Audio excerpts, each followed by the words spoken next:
इस क्लास में बात करते हैं factors affecting rate of a chemical reaction के बारे में कि कौन कौन से फैक्टर्स होते हैं जो किसी केमिकल रिएक्शन के रेट को अफेक्ट करते हैं। ठीक है, तो पहले बात करते हैं रिएक्टेंट के नेचर के बारे में कि अगर आपका वह रिएक्टेंट का नेचर चेंज हो जाता है तो उसका रेट भी चेंज हो जाता है। ठीक है, रिएक्टेंट का नेचर करने का मतलब हम क्या कर देंगे, रिएक्टेंट ही कुछ बदल देंगे। ठीक है, जैसे देखो हम बात करते हैं दो ऑक्सीडेशन रिएक्शन के बारे में। पहले में क्या हो रहा है, आपका फेरस आयन क्या हो रहा है, पर मैग्नेट के साथ रिएक्ट करके एसिडिक मीडियम के अंदर फेरिक के अंदर कन्वर्ट हो जा रहा है। या फिर 2+ मतलब फेरस, या फिर 3+ का मतलब फेरिक होता है। ठीक है, फेरस क्या हो रहा है, ऑक्सीडाइज हो जा रहा है फेरिक के अंदर।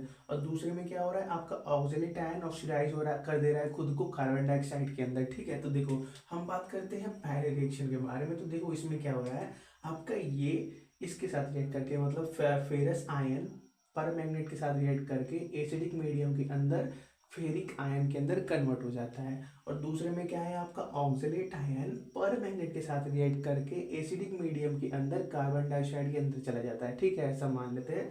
तो ये जो आपका केमिकल रिएक्शन के बारे में बात करें तो ये जो एक्सपेरिमेंटल डाटा है वो ये बोलता है कि ये जो पहला रिएक्शन है वो दूसरे के मुकाबले तेज होता है, मतलब फास्ट होता है। तो देखो ये भी एसिडिक मीडियम, ये भी एसिडिक मीडियम, दोनों रिएक्शन एसिडिक मीडियम में हुए। यहाँ पे भी पर मैग्नेट, यहाँ पे भी पर मैग्नेट, यहाँ दोनों में पर मैग्नेट यूज हुआ, यहाँ पे 2 मोल यूज हुआ। वो बात की बात है, हम बात कर रहे हैं स्पीड के बारे में। ठीक है, तो देखो दोनों में पर मैग्नेट सेम है, मतलब ये इसका नेचर और इसका नेचर क्या होगा, सेम होगा। फर्क कहाँ पे पड़ा, यहाँ पे पड़ा। हम बात कर रहे हैं effect of nature of reactant के बारे में, नेचर ऑफ रिएक्टेंट के बारे में बात कर रहे हैं कि रिएक्टेंट का नेचर कैसा होगा। तो पर मैग्नेट का नेचर भी सेम है दोनों रिएक्शन में, एसिडिक मीडियम में दोनों हो रहे हैं। फर्क कहाँ पड़ रहा है, यहाँ पे पड़ रहा है। देखो ये जो आपका Fe2+ होता है, फेरस आयन होता है, ये क्या होता है, एक छोटा सा मॉलिक्यूल होता है। क्या होता है, एक छोटा सा मॉलिक्यूल होता है। ठीक है, तो जब क्या होगा, इसको इसके साथ लाया जाएगा तो क्या करेगा, ये आसानी से इसके साथ बॉन्ड बना के अपने अंदर कन्वर्ट कर लेगा, अपने अंदर कुछ चेंजेस करके यहाँ पे पहुंच जाएगा। ठीक है, और अगर हम बात करें इसके ऑक्सीडेट के बारे में, C2O4 2-, ये क्या है, एक बड़ा सा मॉलिक्यूल है। ठीक है, जब भी क्या होगा, इसको रिएक्शन करने के लिए लाया जाएगा दोनों को अगल बगल, तो पहले क्या करेगा, ये अपने अंदर के बॉन्ड्स को तोड़ेगा। ये क्या है, एक बड़ा सा कोवलेंट मॉलिक्यूल है। ठीक है, और आपको मालूम है कोवैलेंट मॉलिक्यूल्स के अंदर बहुत ही लार्ज नंबर ऑफ क्या होते हैं, बॉन्ड बने होते हैं। ठीक है, तो जब क्या होगा, ये इसके कांटेक्ट में आएगा तो पहले क्या करेगा, ये अपने अंदर के बॉन्ड्स को तोड़ेगा। ये अपने अंदर के बॉन्ड्स को तोड़ेगा, फिर क्या करेगा, इसके साथ रिएक्ट करके अपने अंदर चेंजेस करके यहाँ पे जाएगा। ठीक है, कहने का मतलब ये वाला प्रोसेस होने में ज़्यादा टाइम लगेगा क्योंकि इसके बॉन्ड तोड़ने में भी टाइम हमको लग रहा है। ठीक है, जिसकी वजह से क्या होता है, ये दूसरा रिएक्शन स्लो हो जाता है, पहला रिएक्शन फास्ट हो जाता है। ठीक है, तो नेचर ऑफ रिएक्टेंट के अंदर आपने क्या देखा कि कोई भी रिएक्टेंट है, अगर हम क्या करते हैं किसी अलग अलग रिएक्शन के अंदर उनको चेंज कर देते हैं तो आपका जो रिएक्टेंट का रेट होता है वो क्या हो जाता है, अफेक्ट हो जाता है। ठीक है, जैसे हमने क्या कर दिया, फेरस की जगह हमने ऑक्सीडेट यूज कर लिया तो दूसरा रिएक्शन क्या हो गया, स्लो हो गया, और पहला रिएक्शन क्या हो गया, फास्ट हो गया। ठीक है, आप इसको नोट करो। नेक्स्ट बात करते हैं रिएक्टेंट का फिजिकल स्टेट किस तरह से इसी रिएक्शन की रेट को अफेक्ट करता है इसके बारे में। ठीक है, तो मान लेते हैं कोई भी एक रिएक्टेंट है ए और कोई भी एक रिएक्टेंट है बी। मान लेते हैं ए क्या है, आपका गैसेस स्टेट में है, बी भी क्या है, गैसेस स्टेट में। कहने का मतलब दोनों का फेज सेम है। जब किसी भी रिएक्टेंट के अंदर जो अलग अलग किसी भी रिएक्शन के अंदर जो अलग अलग रिएक्टेंट होते हैं उनका जब फेज सेम होता है तब क्या होता है, वो रिएक्शन फास्ट भी होता है और फिजिबल भी होता है, अच्छा भी होता है। ठीक है, और वही दूसरा कंडीशन हम ले लें या दूसरा सिचुएशन ले लें, कोई ऐसा रिएक्शन है जिसके अंदर जो रिएक्टेंट है वो उनका फेज क्या है, अलग अलग है। ठीक है, मान लेते हैं एक हमारे पास रिएक्टेंट है सी और एक है डी। सी का फेज क्या है, मान लो गैस है, डी का क्या है, लिक्विड है। तो ऐसा रिएक्शन थोड़ा सा स्लो होते हैं, उनको कराने के लिए हमको अलग से क्या करते हैं, कुछ इफेक्ट लगाना पड़ता है। ठीक है, तो देखो जैसे हम बात करें इसके बारे में, तो देखो अगर हम ले लें हाइड्रोजन गैस और क्या नाइट्रोजन गैस। ठीक है, तो ये क्या होंगे, आसानी से रिएक्ट करके अमोनिया का फॉर्मेशन करा सकते हैं। ठीक है, लेकिन हम बात करें इसके बारे में, मान लेते हैं हम कोल्ड ड्रिंक्स के बारे में बात करते हैं। ठीक है, कोल्ड ड्रिंक्स के बारे में बात करते हैं। तो देखो आपको क्या मालूम है, अगर हम किसी भी एक छोटे से बॉटल के बारे में बात करें तो उसमें क्या होगा, लिक्विड होगा, और क्या उसके अंदर बहुत ही हाई प्रेशर पे कार्बन डाइऑक्साइड गैस भरा जाता है। ठीक है, तो गैस क्या हो गया, कार्बन डाइऑक्साइड, और लिक्विड क्या हो गया, जो भी उसका वाटर होता है, ठीक है, जो भी उसका फ्लेवर होता है। तो देखो ये आसानी से मिक्स नहीं होते, गैस और लिक्विड आसानी से मिक्स नहीं होते, तो उनको मिक्स करने के लिए क्या करा जाता है, हाई प्रेशर पे इसको रखा जाता है। जब भी आप ओपनर ओपन करते हो, बॉटल का ढक्कन ओपन करते हो ओपनर से, तो क्या होता है, टक से आवाज आती है, वो क्या, प्रेशर रिलीज होता है, ठीक है। इनको क्यों हाई प्रेशर पे रखा जाता है, क्योंकि देखो यार, क्या बोलते हैं, कोल्ड ड्रिंक्स सॉफ्ट ड्रिंक्स होते हैं, उनको जब तक क्या करोगे आप कार्बन डाइऑक्साइड नहीं मिलाओगे, वो उतना यहाँ पे हिट नहीं देंगे, ठीक है। इसलिए क्या करा जाता है, वहाँ पे हाई प्रेशर पे उनको रखा जाता है, ठीक है। क्या करते हैं, एक और एग्जाम्पल की बात करते हैं। हम क्या करते हैं, कुछ खाने के बारे में बात करते हैं, ठीक है। तो सपोज कर लो कुछ सूप बन रहा है यहाँ पे, चलो कोई भी एक सूप बन रहा है, ठीक है। सूप बन रहा है तो मैक्सिमम तो उसमें लिक्विड ही होगा, ठीक है।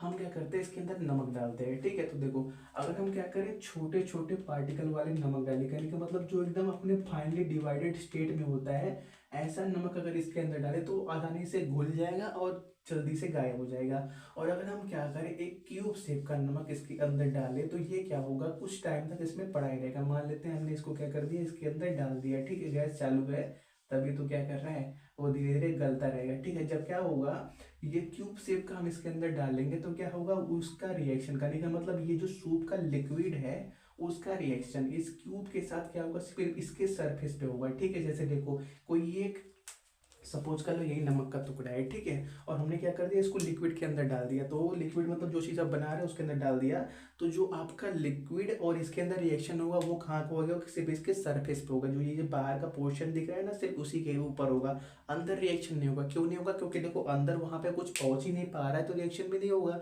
लेकिन क्या करेगा, जैसे जैसे टाइम बढ़ेगा, गैस तो चालू है, वो धीरे धीरे गलता रहेगा, और क्या हो जाएगा, वो भी खत्म हो जाएगा, ठीक है। कहने का मतलब कोई भी चीज़ अगर अगर हमने फाइनली डिवाइडेड पार्टिकल्स के स्टेट में है, मतलब एकदम पिसा हुआ स्टेट के अंदर है, तो वो क्या करता है, किसी भी चीज़ में आसानी से मिल जाता है, मतलब जल्दी रिएक्ट कर जाता है। और कोई भी चीज़ अगर बल्क स्टेट में है, मतलब बड़े से स्टेट में है, तो उस सिचुएशन में क्या होता है, जो रिएक्शन होता है किसी दूसरे का इसके साथ क्या होता है, सिर्फ उसके इंटरफेस पे होता है, मतलब जहाँ पे दोनों का कांटेक्ट हो रहा है सिर्फ वहीं तक होता है। जैसे देखो, हमने क्या कर दिया, इस बड़े से क्यूब को इसके अंदर डाला, तो क्या हो गया, इस लिक्विड मतलब जो सूप बना रहे थे आप, उसके अंदर जो लिक्विड है उसका रिएक्शन इस नमक के टुकड़े के साथ सिर्फ क्या हो गया, उसके बाहरी सरफेस पे हुआ।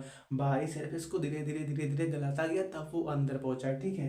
लेकिन यहाँ पे क्या था, पिसा हुआ था, मिला दिए, आसानी से क्या हो गया, गायब हो गया, ठीक है। तो देखो, कोई भी चीज़ मतलब जो भी रिएक्टेंट आप डाल रहे हो, जिस स्टेट में है, किस स्टेट में है, वो भी क्या करता है, किसी भी रिएक्शन को, रेट को अफेक्ट करता है। पिसा हुआ डालोगे तो जल्दी से हो जाएगा, अगर इसको डालोगे तो थोड़ा सा इसको गलने में टाइम लगेगा, ठीक है। इसमें कुछ नोट तो नहीं करना है। नेक्स्ट बात करते हैं कंसंट्रेशन का, जो आपका रेट ऑफ रिएक्शन पे क्या इफेक्ट पड़ता है, ठीक है। तो देखो हमने, चलो इसी में देख लेते हैं, ठीक है। कंसंट्रेशन का तीसरा, कंसंट्रेशन। तो देखो हमने रेट के टाइम पे क्या देखा था, तो जो आपका रेट होता है वो किसके बराबर होता है। अगर हम इसी रिएक्शन को लेके चलें, तो क्या लिखोगे आप, माइनस का D A upon D T लिखोगे, या माइनस डी बी अपान डी टी लिखोगे, ठीक। और यहाँ पे ये जो ए क्या होता है, मोलर कंसंट्रेशन, बी क्या होता है, मोल कंसंट्रेशन। और देखो रेट क्या है, आपका कंसंट्रेशन पे डायरेक्टली डिपेंड करता है, ठीक है। आपका जो किसी भी रिएक्शन के अंदर कंसंट्रेशन किसी भी रिएक्टेंट का जितना ज़्यादा होगा, रेट क्या होगा, उतना जल्दी से होगा, मतलब उतना फास्ट होगा, ठीक है। तो जो आपका रेट ऑफ रिएक्शन होता है वो क्या होता है, डायरेक्टली प्रोपोर्शनल होता है कंसंट्रेशन ऑफ रिएक्टेंट पे, ठीक है। जितना ज़्यादा कंसंट्रेशन ऑफ रिएक्टेंट, उतना ज़्यादा क्या होगा, उसका रेट होगा, ठीक है। देखो एक्सेप्शन हर जगह लगते हैं, लेकिन मैक्सिमम केसेस में जो आपका रेट होता है वो डायरेक्टली डिपेंड करता है रिएक्टेंट के कंसंट्रेशन पे, ठीक है। इसमें ज़्यादा कुछ देखना नहीं है। हम क्या करते हैं, उसी दूसरे टॉपिक के बारे में बात करते हैं, मतलब दूसरे किसी एक फैक्टर के बारे में बात करते हैं, ठीक है। आप क्या करो, इसको नोट कर लो। आगे बढ़ने से पहले बात करते हैं क्वेश्चन के बारे में, ठीक है। तो देखो हमको क्वेश्चन दिया है, बाई यहाँ पे गैप है, the surface area of reactant rate of reaction increases, ठीक है। तो देखो आपको ये बताना है कि किसी भी रिएक्टेंट का जो सरफेस एरिया होता है वो हम क्या कर दें, घटा दें, बढ़ा दें, या चेंज ना लाए, जिससे क्या हो जाए, रेट ऑफ रिएक्शन बढ़ जाए, ठीक है। तो देखो अभी हमने क्या देखा था, जब हमने सूप के अंदर ये क्यूब शेप का नमक डाला था, तो ये क्या हो गया, तो घुलता गया था, लेकिन कुछ टाइम में घुला था। और वही जब हमने क्या किया था, इस क्यूब शेप को छोड़ के हमने पार्टिकल्स नमक क्या बोलते हैं, फाइनली डिवाइडेड पार्टिकल जो हमारा था नमक का, उसको जब डाला था तो वो क्या आसानी से घुल गया था। तो देखो ये वाला रिएक्शन फास्ट हो गया था, ये वाला स्लो हुआ था। ऐसा क्यों हुआ था, क्योंकि देखो जब हमने इसको डाला था तो ये सॉलिड स्टेट में है, आपका सूप लिक्विड स्टेट में है। इन दोनों का फेज अलग था, तो रिएक्शन कहाँ हो गया था, सिर्फ इनके बाउंड्री पे हुआ था, कहने का मतलब इसके सरफेस पे हुआ था। तो देखो ये जो सॉलिड का क्यूब है इसके कितने सरफेस है, 1 2 3 4 5 6, इसके 6 सरफेस है। क्यूब समझते हो ना, क्यूब के 6 शेप होते हैं। तो जो उसका बाहरी हिस्सा है वहाँ पे क्या होंगे, छोटे छोटे पार्टिकल्स होंगे। तो जब हम क्या करेंगे, इसको डालेंगे तो वो छोटे छोटे पार्टिकल्स जो बाहरी सरफेस पे हैं वो क्या करेंगे, रिएक्ट करेंगे लिक्विड के साथ, ठीक है। और लेकिन अगर क्या करेंगे, हम इसको डालेंगे तो इसके अंदर बहुत सारे छोटे छोटे पार्टिकल्स है, ये क्या सभी क्या करेंगे, साथ में रिएक्ट कर जाएंगे। अगर आप इसको डाल रहे हो तो इसमें क्या होगा, पहले बाहरी सरफेस वाले पार्टिकल रिएक्ट करेंगे, जब वो रिएक्ट करके खत्म हो जाएंगे तब उसके पीछे का लेयर,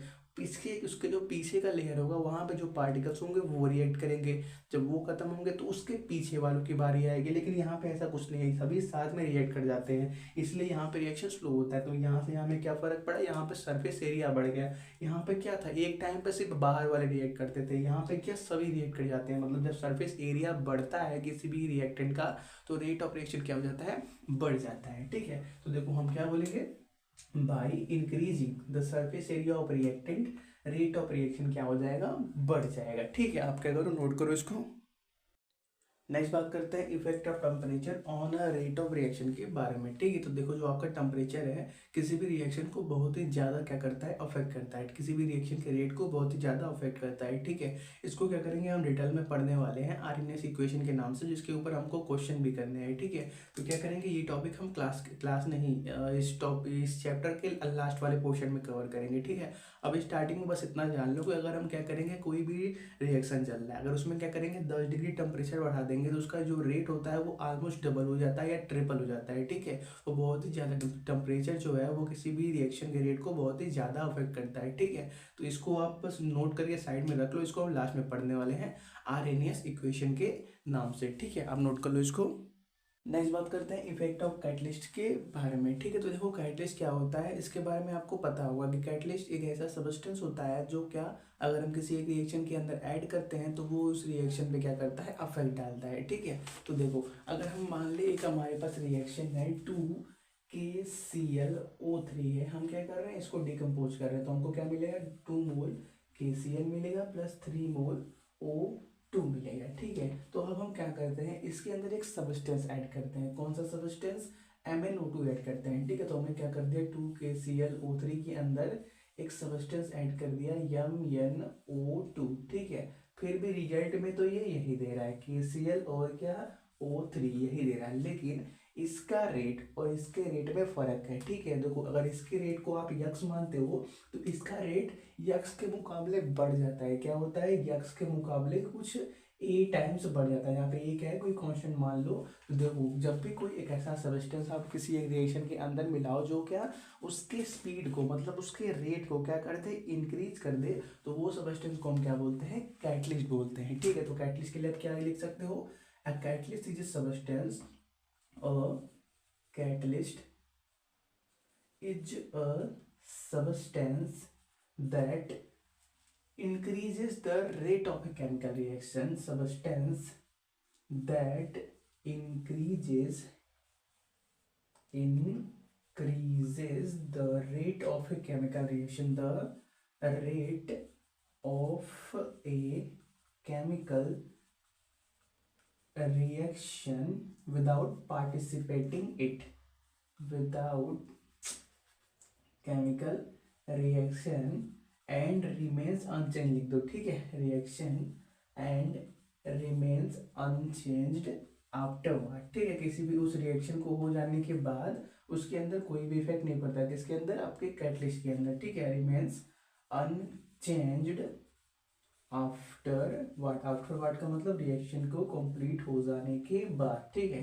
तो कैटलिस्ट क्या है, a catalyst is a substance that increases the rate of a chemical reaction and remains unchanged afterward। Catalyst एक ऐसा सब्सटेंस होता है जो किसी एक रिएक्शन के रेट को क्या कर देता है, बढ़ा देता है, लेकिन रिएक्शन के कंप्लीट होने के बाद उसके ऊपर कोई इफेक्ट नहीं पड़ता, वो जैसा है वैसा ही अलग का अलग ही रहता है, ठीक है। तो देखो अगर कोई सब्सटेंस किसी एक रिएक्शन के रेट को बढ़ाता है तो उसको हम क्या बोलते हैं, उसको हम बोलते हैं कैटलिस्ट। और अगर कोई एक ऐसा सब्सटेंस जिसको हमने मान लेते हैं किसी एक रिएक्शन के अंदर डाला तो उसका रेट वो कम कर देता है तो उसको कैटलिस्ट नहीं बोलते, उसको बोलते हैं इनहिबिटर। ठीक है, तो आप इसमें ऐड कर दो सब्सटेंस, चलो यहीं पे लिख लो ए इनहिबिटर। इनहाइबिटर बोलते हैं उसको, is a substance that decreases the rate of a chemical reaction and remains unchange afterward. ठीक है, अगर किसी भी रिएक्शन का रेट किसी एक सब्सटेंस को मिलाने के बाद डिक्रीज हो जाता है तो उसको हम क्या बोलते हैं, उसको हम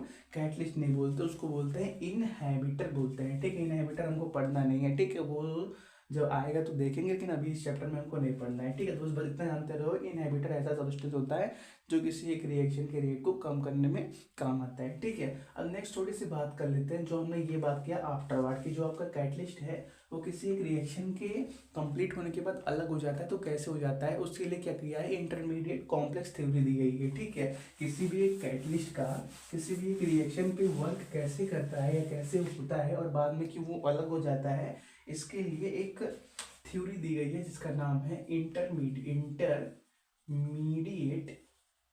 कॉम्प्लेक्स थ्योरी। ठीक है, तो देखो इंटरमीडिएट कॉम्प्लेक्स बनते कैसे हैं इसको हम आज तो बता देंगे, लेकिन देखो इसका एग्जांपल आपको मिलेगा आरएनएस इक्वेशन के बाद। ठीक है, क्योंकि वही से इसका असली क्या बोलते हैं कॉन्सेप्ट स्टार्ट होता है इंटरमीडिएट कॉम्प्लेक्स का। ठीक है, तो देखो मान लेते हैं कोई भी हमारे पास एक रिएक्शन चल रहा है, ए चल रहा है, बी चल रहा है, जिससे क्या कुछ मिलके सी और डी बनते हैं। ठीक है, हमने मान लिया कि ई नाम का हमने कैटलिस्ट इसके अंदर ऐड किया, तो इंटरमीडिएट कॉम्प्लेक्स थ्योरी क्या बोलता है, ये जो आपका कैटलिस्ट है वो पहले क्या करता है, रिएक्शन में पार्टिसिपेट करता है और रिएक्टेंट के साथ एक इंटरमीडिएट कॉम्प्लेक्स बनाता है। क्या बोलता है, इंटरमीडिएट कॉम्प्लेक्स थ्योरी के कोई भी एक कैटलिस्ट है वो पहले क्या करता है, किसी भी रिएक्शन में पार्टिसिपेट करता है और रिएक्टेंट के साथ क्या करता है, बॉन्ड बनाता है। ठीक है, जिसको हम क्या बोलते हैं, जो बॉन्ड बना के उसने कॉम्प्लेक्स बनाया उसको इंटरमीडिएट कॉम्प्लेक्स बोलते हैं। ठीक है, तो मान लेते हैं हमने इसके साथ ए ई बना लिया और बी बना लिया और क्या फर्दर ये कुछ में टूटने वाला है। ठीक है, मान लेते हैं हमने इसके कुछ मोल लिए थे, मान लेते हैं 2 मोल लिए थे, एक मोल यहाँ पे वो यूज हो गया और एक मोल अभी बचा हुआ है, तो क्या करेगा ये फर्दर एक मोल यूज हो जाएगा, तो क्या करेगा, मतलब ये सपोज कर लो ये बन गया ए ई प्लस बी बन गया। ठीक है, तो ये जो हमारे पास स्टेप बना हुआ है जिसके अंदर कैटलिस्ट ने क्या कर दिया हुआ है, रिएक्टेंट के मॉलिक्यूल्स के साथ बॉन्ड बना लिया हुआ है, इसको हम क्या बोलते हैं, इस कॉम्प्लेक्स को इंटरमीडिएट कॉम्प्लेक्स बोलते हैं। ठीक है, फिर क्या होगा, ये जो आपका ए ई और क्या प्लस बी ई है, ये क्या अपने अंदर कुछ चेंजेस करके सी और डी के अंदर कन्वर्ट हो जाएंगे। ठीक है, तो देखो हमने स्टार्ट कहाँ से किया था, ए और बी से स्टार्ट किया था, फाइनल क्या मिला, सी और डी मिला। आपके पास ई कहीं पे दिख ही नहीं रहा है, इसीलिए हम बोल देते हैं कि कैटलिस्ट आपका रिएक्शन से गायब हो जाता है। ठीक है, ये इसका इंटरमीडिएट कॉम्प्लेक्स का मेन हमने बोल दिया ना, आरएनएस के बाद ही आपको दिखाएंगे, वहां पे आपको समझ में भी आएगा। ठीक है, बस अभी इतना जानते रहो, इंटरमीडिएट कॉम्प्लेक्स थ्योरी इतना बोलता है कि कोई भी कैटलिस्ट है किसी भी रिएक्शन में पार्टिसिपेट स्टार्टिंग में करता है, किससे पार्टिसिपेट करेगा, रिएक्टेंट से पार्टिसिपेट करेगा, रिएक्टेंट से पार्टिसिपेट करके एक इंटरमीडिएट कॉम्प्लेक्स बनाता है। इंटरमीडिएट कॉम्प्लेक्स करने का मतलब जो वो वाला स्टेप जिसमें क्या करता है, आपका कैटलिस्ट भी रिएक्टेंट के मॉलिक्यूल के साथ बॉन्ड बना लेता है। ठीक है, फिर क्या होता है, उस वाले स्टेप को हम फर्दर लेते हैं, इसमें अपने आप में कुछ चेंजेस होता है, चेंजेस कैसे होता है वो बाद में देखेंगे। फिर क्या होता है, ओवरऑल फाइनल रिजल्ट बन जाता है जो हमको बनाना था। ठीक है, तो देखो स्टार्ट यहाँ से किया था, यहाँ पे खत्म हो गया, ई कहीं पे दिख ही नहीं रहा है, कहने का मतलब जो चीज़ बीच में गायब हो जाती है, जो बीच किसी भी रिएक्शन पे अफेक्ट तो पड़ती है लेकिन लास्ट में गायब हो जाती है, आफ्टरवर्ड अपने अंदर कोई भी चेंजेस नहीं लाती, उसको हम क्या बोलते हैं, कैटलिस्ट बोलते हैं। ठीक है, तो देखो जो आपका कैटलिस्ट है किसी भी रिएक्शन को कैसे अफेक्ट करता है उसके लिए ग्राफ दिया गया है। ठीक है, तो हम क्या करते हैं, उसी ग्राफ के बारे में बात करते हैं। ठीक है, एक सेकंड रुको।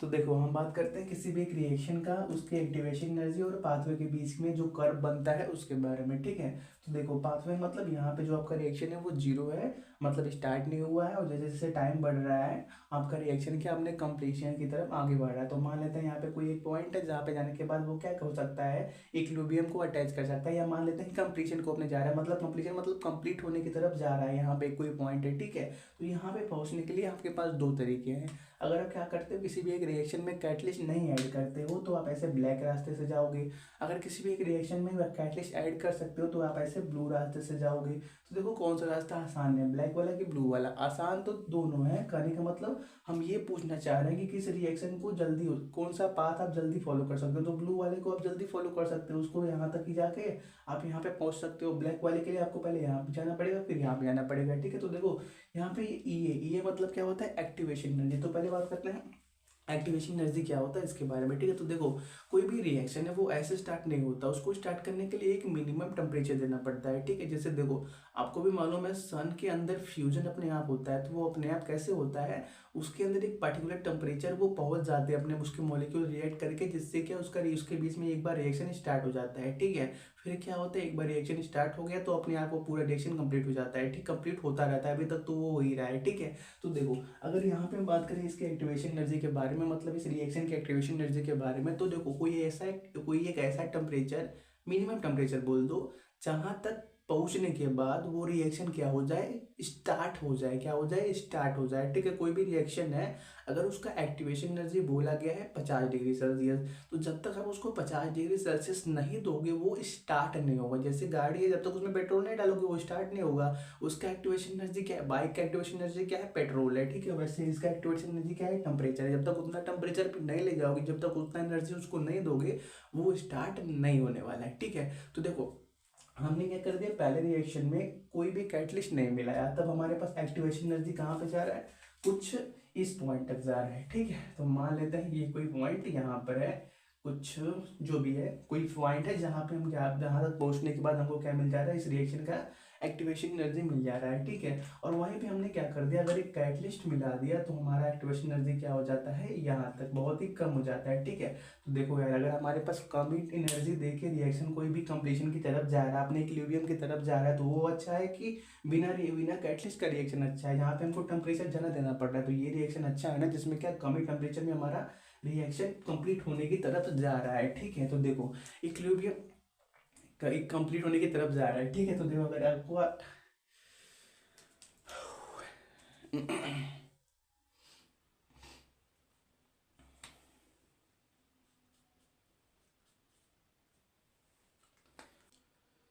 तो देखो एक्टिवेशन एनर्जी क्लियर है तो ठीक है, नहीं तो थोड़ा सा एग्जांपल देख लो। मान लो आप क्लास में बैठे हो, 2 महीने से तो उसको देख रहे थे, लेकिन 2 महीने तक आपका हिम्मत नहीं हुआ उसको कुछ भी बोलने का।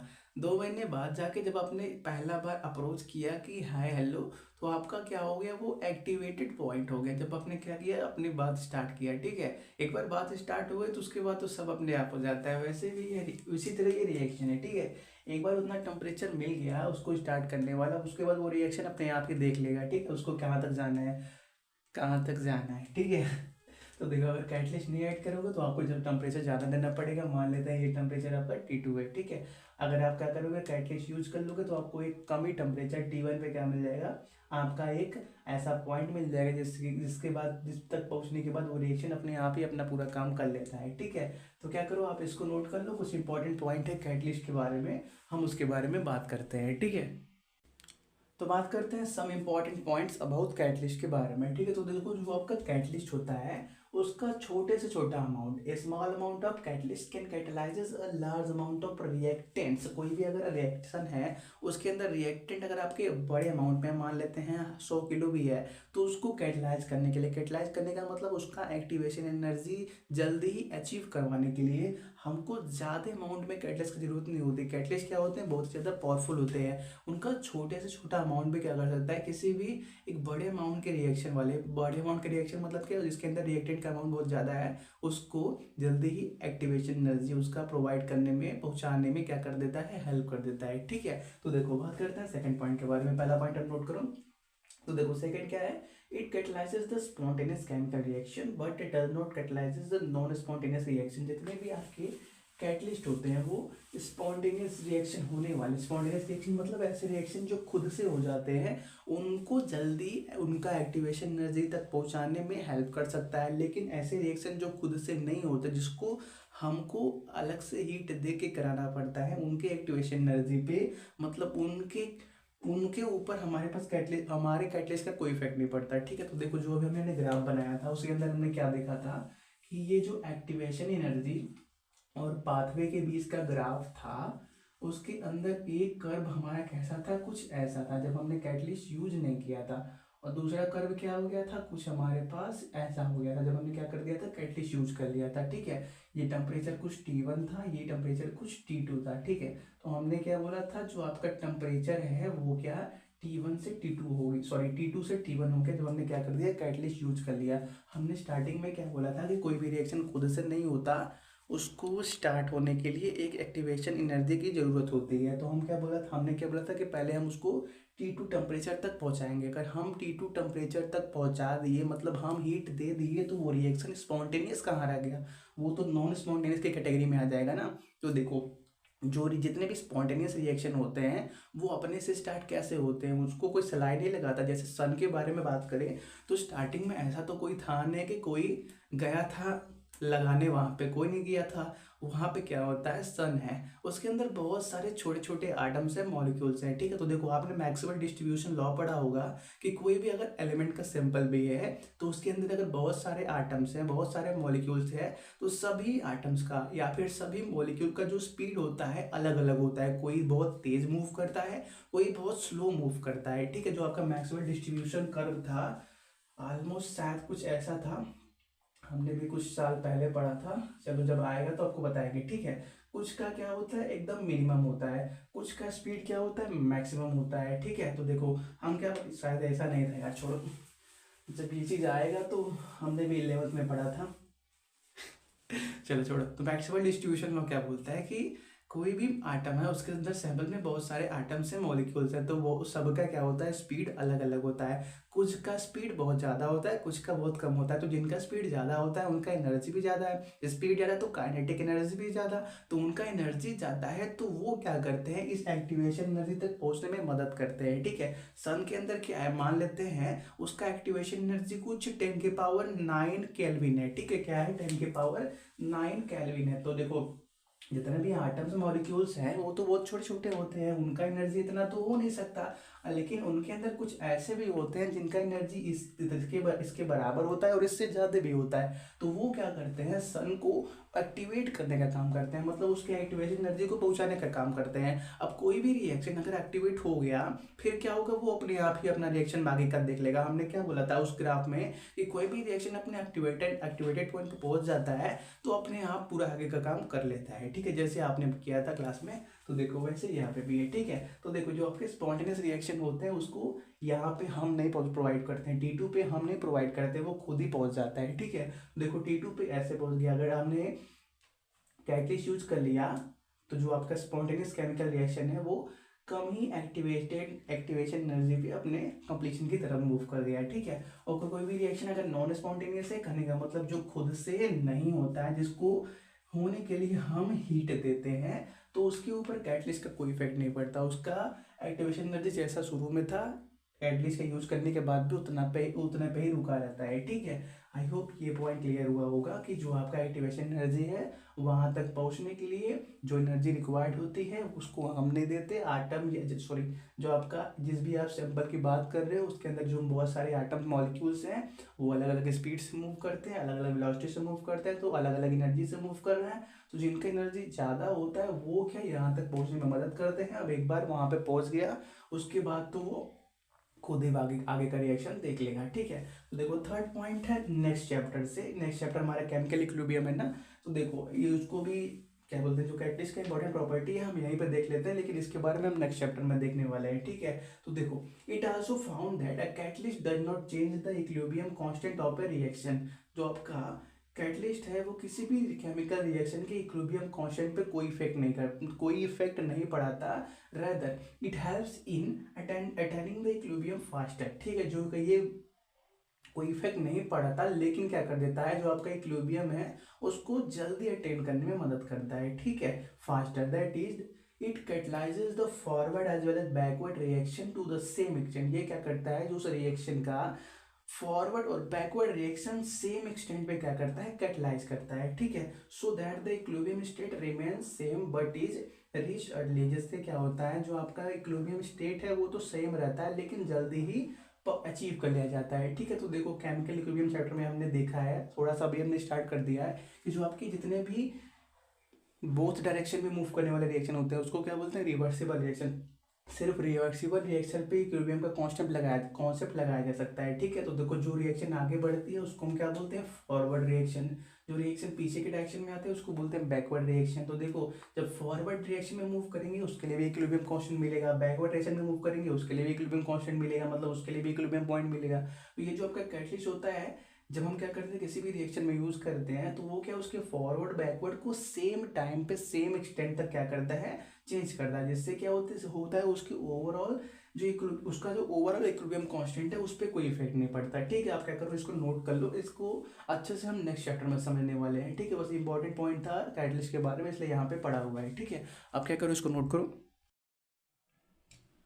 नेक्स्ट बात करते हैं इफेक्ट ऑफ प्रेशर के बारे में, ठीक है। तो देखो मान लेते हैं हमारे पास कोई भी एक कंटेनर है जिसके अंदर हमने कुछ गैसियस रिएक्टेंट मिला के रखे हुए हैं। तो देखो अगर हम क्या करेंगे किसी भी एक सॉलिड स्टेट या लिक्विड स्टेट पे प्रेशर की बात करेंगे तो सॉलिड पे तो हम लगा ही नहीं सकते यार, सॉलिड का मतलब उस सब्सटेंस वैसे ही क्लोज पैक है, तो उसके अंदर प्रेशर लगा के क्या ही चेंज कर लोगे। लिक्विड के अंदर भी उतना ज़्यादा इफेक्ट नहीं पड़ने वाला है प्रेशर का, इसलिए क्या करते हैं जो हम प्रेशर का इफेक्ट देखते हैं किसी भी रिएक्शन के ऊपर, वो उसके लिए हम क्या करते हैं जो आपके रिएक्टेंट होते हैं वो गैसियस लेते हैं, ठीक है। तो मान लेते हैं हमने कुछ गैसियस रिएक्टेंट इसके अंदर भर रखे हैं, हमने क्या किया एक पिस्टन लगा के यहाँ पे प्रेशर को बढ़ाया, ठीक है। प्रेशर को बढ़ाएंगे मतलब पिस्टन को नीचे लाएंगे तो मॉलिक्यूल्स क्या होंगे, पास पास आ जाएंगे। अब मॉलिक्यूल्स पास पास आ जाएंगे तो क्या करेंगे, जल्दी जल्दी कोलाइड करेंगे, जल्दी जल्दी कोलाइड करेंगे तो क्या हो जाएगा, उनके बीच का एनर्जी बढ़ता रहेगा। देखो अगर ये हमने क्या कर दिया पिस्टन को हटा दिया तो अभी क्या है इसके पास पूरा का पूरा कंटेनर है मूव करने के लिए, ठीक है। तो ये क्या करेंगे पूरे कंटेनर में मूव करते रहेंगे और क्या करेंगे कि कुछ ज़्यादा इंटरवल के बाद क्या करेंगे, स्ट्राइक करेंगे किसका कंपैरिजन में, जो हमने पिस्टन लगा दिया उसके कंपैरिजन में, ठीक है। तो मान लिया पूरे में मूव कर रहे हैं, पिस्टन हमने अभी हटा दिया है, फिर क्या होगा इनका जो एक्टिवेशन एनर्जी है कुछ मान लेते हैं यहाँ पे पहुंचा हुआ है, ठीक है। यहाँ पे पहुंचा हुआ है, जब क्या कर रहे हैं पूरे कंटेनर में मूव कर रहे हैं, फिर हमने क्या किया कंटेनर के अंदर पिस्टन लगा दिया। तो पिस्टन क्या करेगा सभी मॉलिक्यूल्स को नीचे की तरफ पुश करेगा, जिससे क्या हो जाएगा सभी पास पास आएंगे, पास पास आएंगे तो जल्दी जल्दी स्ट्राइक करेंगे, जल्दी जल्दी स्ट्राइक करेंगे तो इनका एनर्जी बढ़ेगा, एनर्जी बढ़ेगा तो इनका जो एक्टिवेशन एनर्जी है जो एक्टिवेटेड पॉइंट है वो जल्दी अचीव हो जाएगा।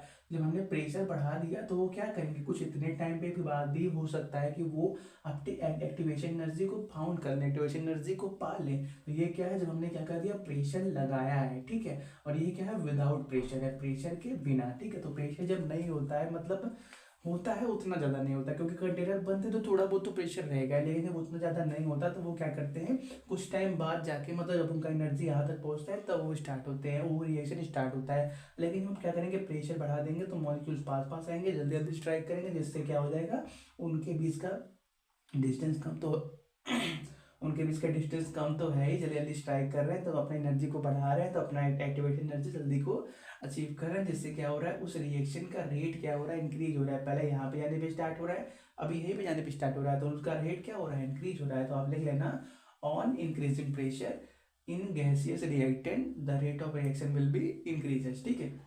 नेक्स्ट बात करते हैं इफेक्ट ऑफ लाइट के बारे में। तो देखो लाइट का इफेक्ट उन्हीं के ऊपर उन्हीं रिएक्शन के ऊपर पड़ता है जो क्या होते हैं फोटो सेंसिटिव होते हैं, मतलब ऐसा रिएक्शन जो क्या या तो लाइट सेंसिटिव हो या लाइट की हेल्प से होता है, जैसे हम बोल देते हैं सिंपली फोटोकेमिकल रिएक्शन जो लाइट की हेल्प से होते हैं, ठीक है। तो देखो अगर हम बात करते हैं कोई भी एक सबस्टेंस है, मान लो यहाँ पे एक सब्सटेंस है जो क्या फोटोकेमिकल फोटो सेंसिटिव है, मतलब क्या लाइट सेंसिटिव है, जब भी लाइट इसके ऊपर पड़ती है तो इसके अंदर क्या होता है रिएक्शन होने लगता है, ठीक है। तो मान लेते हैं पहले लाइट के दो वेव यहाँ पे आ रहे थे, ठीक है। चलो मान लेते हैं दो वेव यहाँ पे आ रहे थे, तो वेव आ रहे थे मतलब क्या फोटॉन्स आ रहे थे, फोटॉन्स की कहाँ पे जा रहे थे इसके ऊपर जा रहे थे। ये जो रिएक्टेंट है हमारे पास ये क्या कर रहा था इन फोटॉन्स को एब्जॉर्ब कर रहा था, मतलब अपने अंदर ले रहा था। फिर हमने क्या कर दिया लाइट का इंटेंसिटी बढ़ा दिया, इंटेंसिटी मतलब चमक समझ सकते हो, जैसे देखो जब बहुत ज़्यादा धूप होता है तो आँख चमकने लगता है ना, तो सब इंटेंसिटी का मतलब चमक समझ सकते हो। तो जब इंटेंसिटी बढ़ाएंगे तो मान लेते हैं हमारे पास 4 या 5 वेव आने लगे, तो जब 5 वेव आएंगे तो नंबर ऑफ फोटॉन्स क्या हो जाएंगे इंक्रीज हो जाएंगे, नंबर ऑफ फोटॉन्स क्या हो जाएंगे इंक्रीज हो जाएंगे। जब फोटॉन्स इंक्रीज हो गए तो आपका जो रिएक्टेंट है वो क्या करेगा, ज़्यादा अमाउंट में फोटॉन्स को अब्जॉर्ब करेगा। अब देखो पहले क्या हो रहा था, जब हमारे पास सिर्फ 2 वेव आए थे तो रिएक्टेंट ने कम अमाउंट में फोटॉन्स एब्जॉर्ब किया था, और जब हमारे पास 5 वेव आने लगे तो रिएक्टेंट ने ज़्यादा अमाउंट में फोटॉन्स एब्जॉर्ब किया। अब अपने अंदर फोटॉन्स एब्जॉर्ब कर रहा है, मतलब अपने अपनी एनर्जी को क्या कर रहा है, बढ़ा रहा है। तो रिएक्टेंट का क्या होगा, जैसे जैसे नंबर ऑफ फोटॉन्स बढ़ेंगे तो ज़्यादा रिएक्टेंट फोटॉन्स को ऑब्जॉर्ब करेगा और अपनी एनर्जी को क्या करेगा, इंक्रीज करेगा। अब अपनी एनर्जी को इंक्रीज कर रहा है तो उसका एक्टिवेशन एनर्जी क्या हो जाएगा, जल्दी ही अचीव हो जाएगा। ठीक है, तो जब उसका एनर्जी इंक्रीज हो जाएगा तो हम क्या बोल सकते हैं, तो ऐसे केस में उस रिएक्शन का रेट भी क्या हो जाएगा, इंक्रीज हो जाएगा। ये बात क्लियर हुआ। हमने क्या बोला, कोई भी अगर रिएक्शन लाइट सेंसिटिव है, मतलब फोटो केमिकल रिएक्शन है, तो अगर हम क्या करेंगे, लाइट की इंटेंसिटी बढ़ाएंगे तो नंबर ऑफ फोटॉन्स बढ़ेंगे, नंबर ऑफ फोटॉन्स बढ़ेंगे तो जो आपका रिएक्टेंट है वो ज़्यादा नंबर ऑफ फोटॉन्स को अब्जॉर्ब करेगा, अपने पास रखेगा, जिससे क्या हो जाएगा, उसका एनर्जी बढ़ेगा। आप कोई भी चीज़ लाइट की हेल्प से आ रही है तो उसका एनर्जी कुछ तो होगा ही, तो उससे क्या होगा, जो ये रिएक्टेंट अब्जॉर्ब कर रहा है फोटॉन्स को, उसका एनर्जी बढ़ने लगेगा, जिससे क्या हो जाएगा, उसका एक्टिवेशन एनर्जी जल्दी फाउंड हो जाएगा, जिससे उसका रेट क्या हो जाएगा, इंक्रीज हो जाएगा। ठीक है, जैसे ये यही रीज़न है जिस वजह से जो आपका फोटोकेमिकल रिएक्शन होता है वो सूर्य वाले दिन में, जिसको हम क्या बोलते हैं, सनी डे बोलते हैं, जब क्या होता है सूरज बहुत ज़्यादा आसमान में होता है, उस टाइम पे क्या होता है, फोटोकेमिकल रिएक्शन बहुत ज़्यादा होते हैं। जैसे हम फोटोसिंथेसिस रिएक्शन की बात करें तो 6 मोल ऑफ कार्बन डाइऑक्साइड और क्या होता है, 6 मोल वाटर होते हैं, और क्या करते हैं हम, एच न्यू मतलब क्या, सनलाइट और क्लोरोफिल की हेल्प से क्या बनाते हैं, ग्लूकोज और क्या ऑक्सीजन जो वो रिलीज करता है। ये रिएक्शन क्या होता है, जब आपका सनी डे होता है उस टाइम पे बहुत ही ज़्यादा होता है। सनी डे मतलब जब हमारे पास सूर्य एकदम आकाश में होता है, एकदम चमकता रहता है, तो ज़्यादा नंबर ऑफ फोटॉन्स निकलते रहते हैं जो क्या इस रिएक्शन को बहुत ही जल्दी जल्दी कराते रहते हैं। ठीक है, क्या करो, आप इसको नोट करो पहले।